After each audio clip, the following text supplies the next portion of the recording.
할렐루야, 날마다 새벽 만나로 여러분을 찾아가는 만나교회 김태광 목사입니다. 오늘도 하나님의 크신 사랑과 은총이 함께 하시길 소망합니다. 오늘 우리에게 주시는 말씀은 디모데전서 4장 4절로부터 5절의 말씀입니다.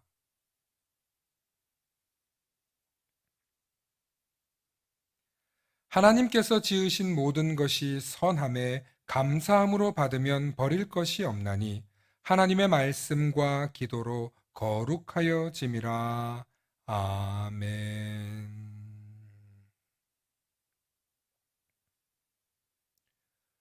오늘은 내가 감사를 드리는 이유라는 제목으로 말씀의 은혜 나누고자 합니다.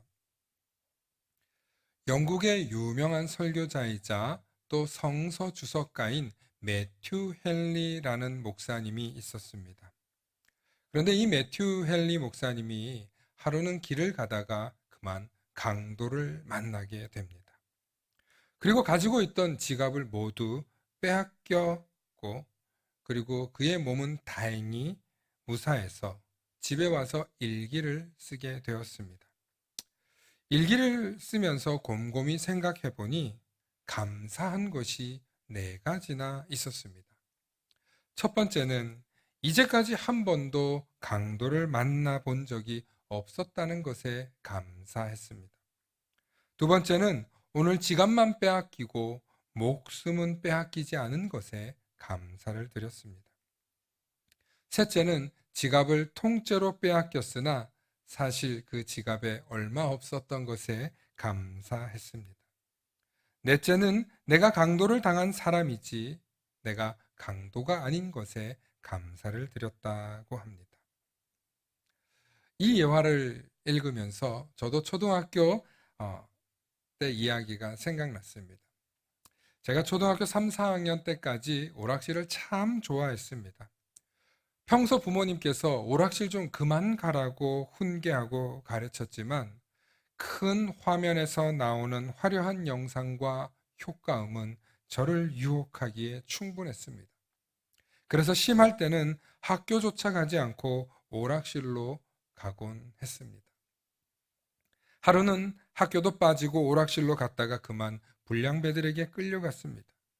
그리고 그곳에서 흡신 두들겨 맞고 얼마 되지 않는 돈마저 다 빼앗겼습니다. 그리고 더 맞기 싫어서 그 불량배들을 피해 도망쳐 집으로 온 뒤 그때의 경험 때문에 절대 학교를 빠지지 않고 그 이후로 오락실을 끊었던 적이 있습니다.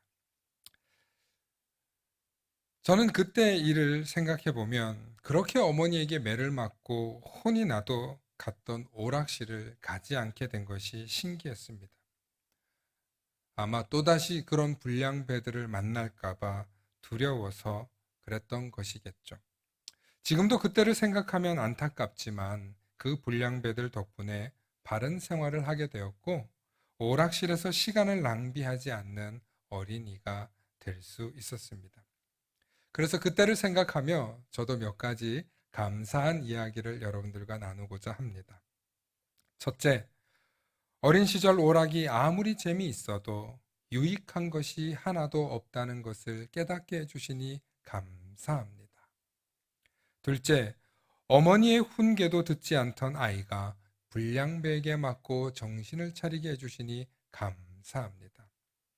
셋째, 우범지대인지도 모르고 오락실 갔다가 깨닫고 난 후 학업에 충실하게 된 것을 감사합니다. 넷째, 내가 불량배가 아니고 그들을 바른 길로 지도하는 목사가 된 것에 감사합니다. 이때의 경험 때문에 전도사 시절 교회 학교와 청소년 사역을 할 때 참 많은 공감을 할 수 있었고 불량 청소년들에게도 복음을 전할 수 있는 좋은 기회가 되었습니다. 생각해보면 우리가 겪은 모든 경험과 이야기들이 예수님을 믿고 복음을 전할 때는 정말 유용하게 사용되더라는 것입니다. 혹시 내가 가진 흑역사, 나의 연약했던 시절의 이야기가 있으신가요? 혹은 지금도 나의 연약한 부분 때문에 괴로우신가요? 지난날의 아픈 기억과 상처가 분명 우리를 힘들게 할 수는 있습니다. 하지만 예수님이 나와 함께 하시고 도우신다면, 그리고 그것을 믿는다면 우리는 그 경험과 상처를 통해 더 큰 공감과 위로를 나눌 수 있다는 것을 은혜롭게 생각해 볼 수 있습니다. 오늘도 나의 연약함을 통해 아파만 하지 마시고 오히려 감사한 이유를 발견하셔서 하나님께 영광 돌리시고 나에게도 기쁨이 되는 우리 모든 성도님들 되시길 소망합니다. 샬롬.